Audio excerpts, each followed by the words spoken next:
അത് നമ്മൾ എന്താണ് ചെയ്യേണ്ടത്, ഇതിൻ്റെ കാര്യങ്ങളൊക്കെ വിവരിക്കുന്ന ഒരു ചെറിയ കുട്ടികൾക്ക്, അതായത് 7ാം ക്ലാസ് മുതൽ ഒരു 7 വയസ്സ് 10-14 വയസ്സ് വരെയുള്ള കുട്ടികൾക്ക് അറിയാൻ വേണ്ടിയിട്ടുള്ള ഒരു വീഡിയോ ആണിത്. അപ്പോൾ എല്ലാവരും ശ്രദ്ധിച്ച് കാണുക.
ഒരു അത്ഭുത വസ്തുവാണ്. ഇത് ഉപയോഗിച്ച് നമുക്ക് വസ്ത്രങ്ങൾ, ഭക്ഷണപ്പൊതികൾ, കാലിന്റെ ഭാഗങ്ങൾ എന്നുവേണ്ട വീട് പോലും നിർമ്മിക്കാം.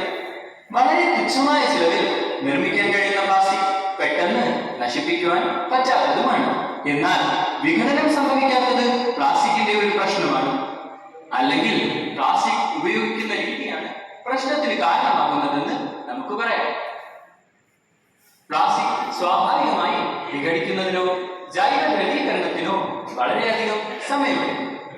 നിങ്ങൾ ഇപ്പോൾ ഉപയോഗിച്ച പ്ലാസ്റ്റിക് കുപ്പി കുറഞ്ഞത് 400 വർഷമെങ്കിലും അതേപോലെ നിലനിൽക്കും. 17ാം നൂറ്റാണ്ടിൽ, അതായത് 400 വർഷം മുമ്പ് ജീവിച്ചിരുന്ന പ്രശസ്ത നാടകകൃത്തായ ഷേക്സ്പിയറുടെ കൈവശം പ്ലാസ്റ്റിക്കിന്റെ ഒരു വെള്ളക്കുപ്പി ഉണ്ടായിരുന്നെങ്കിൽ ഇന്നും നമുക്ക് അത് ഉപയോഗിക്കാൻ കഴിയുമായിരുന്നു. പിരമിഡുകൾ വർഷങ്ങളായി ഇവിടെ നിലനിൽക്കുന്നത് പോലെ നിങ്ങൾ ഇപ്പോൾ കഴിക്കാൻ ഉപയോഗിച്ച സ്റ്റൈറോഫോം ചിപ്പ് കണ്ടെയ്നറും ഇവിടെ കാലകാലങ്ങളോളം നിലനിൽക്കും. വാസ്തവത്തിൽ നമ്മൾ ഇതുവരെ നിർമ്മിച്ച പ്ലാസ്റ്റിക്കിന്റെ ഒട്ടുമിക്ക കഷ്ണങ്ങളും ഇപ്പോഴും ഇവിടെ എവിടെയോ നമുക്ക് ചുറ്റും നിലനിൽക്കുന്നു.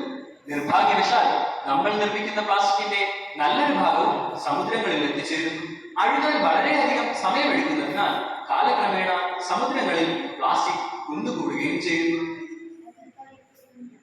ഓരോ വർഷവും ഏകദേശം 12 ദശലക്ഷം ടൺ പ്ലാസ്റ്റിക് നമ്മുടെ സമുദ്രത്തിൽ എത്തിച്ചേരുന്നതായാണ് ശാസ്ത്രജ്ഞർ കണക്കാക്കുന്നത്.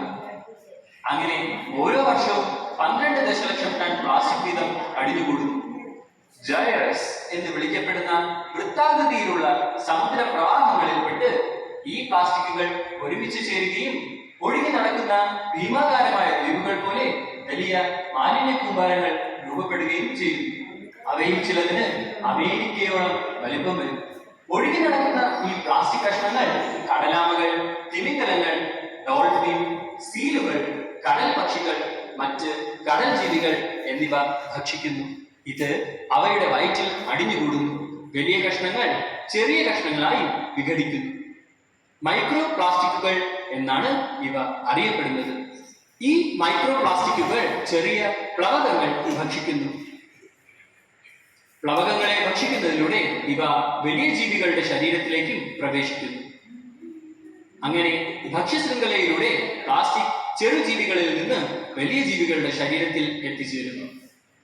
മത്സ്യം ഭക്ഷിക്കുന്നതിലൂടെ ഈ പ്ലാസ്റ്റിക്കുകൾ അവസാനം മനുഷ്യ ശരീരത്തിലും എത്തുന്നു.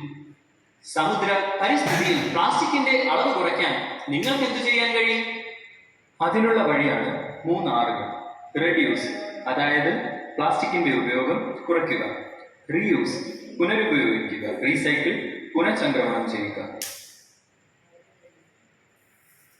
ഒന്നാമതായി, ദൈനംദിന ജീവിതത്തിൽ പ്ലാസ്റ്റിക്കിന്റെ ഉപയോഗം കുറയ്ക്കാൻ നിങ്ങൾക്ക് കഴിയുമോ? നിങ്ങൾ അടുത്തുള്ള പച്ചക്കറി കടയിൽ പോകുമ്പോൾ പുനരുപയോഗം സാധ്യമാക്കുന്ന സഞ്ചി കയ്യിൽ കരുതുക എന്നതാണ് ഏറ്റവും എളുപ്പമുള്ള ഒരു മാർഗം. രണ്ടാമതായി, നിങ്ങൾക്ക് പ്ലാസ്റ്റിക് ഉപയോഗിക്കേണ്ടി വന്നാൽ അത് വീണ്ടും ഉപയോഗിക്കാൻ കഴിയുമോ എന്ന് ചിന്തിക്കുക. ഉദാഹരണത്തിന്, ഒരു കുപ്പി വെള്ളം വാങ്ങുകയാണെങ്കിൽ നിങ്ങൾക്ക് അതിൽ വെള്ളം നിറച്ച് വീണ്ടും വീണ്ടും ഉപയോഗിക്കാൻ കഴിയും.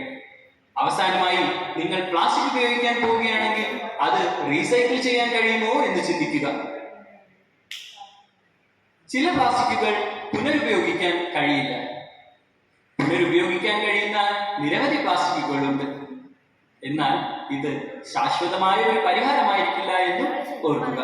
കാരണം വിവിധ തരം പ്ലാസ്റ്റിക്കുകൾക്ക് എത്ര തവണ റീസൈക്കിൾ ചെയ്യാം അഥവാ പുനരുപയോഗിക്കാം എന്നതിന് പരിധിയുണ്ട്. കടലിലെ പ്ലാസ്റ്റിക് മാലിന്യം കുറയ്ക്കാനുള്ള ഫലപ്രദമായ ഒരു വഴി ഞാൻ പറയാം. 2 മിനിറ്റ് ബീച്ച് വൃത്തിയാക്കുക.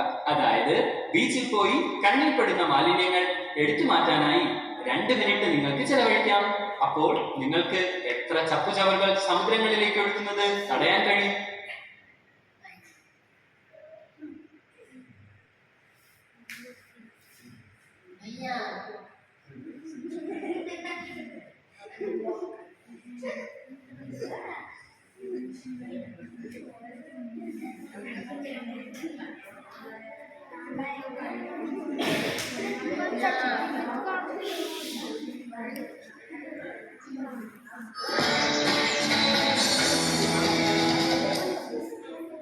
പ്ലാസ്റ്റിക് കുപ്പികളുടെ സഞ്ചാരം.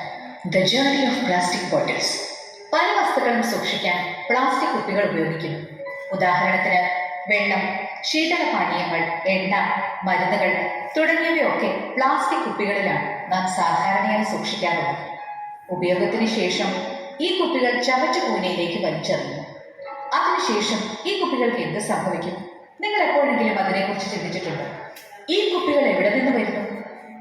ക്രൂഡ് പെട്രോളിയം അഥവാ സ്വാഭാവിക എണ്ണ ശുദ്ധീകരിക്കുന്നതിലൂടെ ലഭിക്കുന്ന ധാതു എണ്ണയും പ്രകൃതിവാതകവുമാണ് പ്ലാസ്റ്റിക് നിർമ്മാണത്തിനുള്ള അസംസ്കൃത വസ്തുക്കൾ.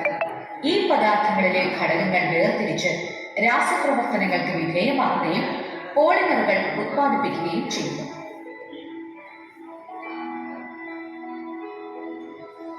ഇതാണ് പ്ലാസ്റ്റിക്.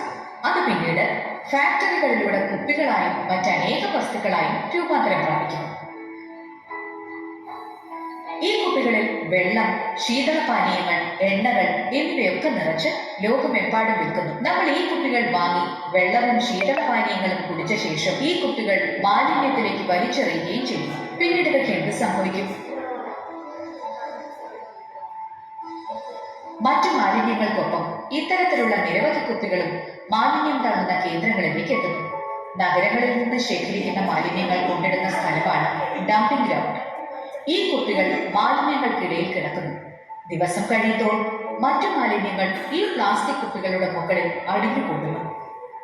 പ്ലാസ്റ്റിക് കുപ്പികൾ പൂർണ്ണമായും വിഘടിക്കാൻ 500 വർഷത്തിലേറെ എടുക്കുമെന്ന് ശാസ്ത്രജ്ഞർ പറയുന്നു. ഈ സമയത്ത് മാലിന്യങ്ങളിൽ അടങ്ങിയിരിക്കുന്ന ചില രാസവസ്തുക്കൾ പ്ലാസ്റ്റിക്കുമായി പ്രതിപ്രവർത്തിക്കുകയും ഇങ്ങനെ ഉണ്ടാകുന്ന വിഷപദാർത്ഥങ്ങൾ മണ്ണിലേക്ക് ലയിക്കുകയും ചെയ്യും. മഴവെള്ളത്തിലൂടെ ഈ വിഷമാലിന്യം നദികളിലേക്കും കുളങ്ങളിലേക്കും എത്തിച്ചേരും. ഇതുകൂടാതെ പ്ലാസ്റ്റിക് ചെറിയ കഷണങ്ങളായി വിഘടിച്ചും ജലസ്രോതസ്സുകളിൽ പ്രവേശിക്കുന്നു. മൃഗങ്ങളും പക്ഷികളും ഇത് ഭക്ഷിക്കുകയും അങ്ങനെ പ്ലാസ്റ്റിക് കുപ്പികളുടെ ദോഷകരമായ ഫലങ്ങൾ തുടരുകയും ചെയ്യുന്നു. ചില പ്ലാസ്റ്റിക് കുപ്പികൾ ഈ വെള്ളച്ചാട്ടത്തിൽ വരെ എത്തിയിട്ടുണ്ട്. പിന്നീട് വെള്ളച്ചാട്ടത്തിൽ നിന്ന് നദിയിലേക്കും നദിയിൽ നിന്ന് സമുദ്രത്തിലേക്കും അവ പോകുന്നു.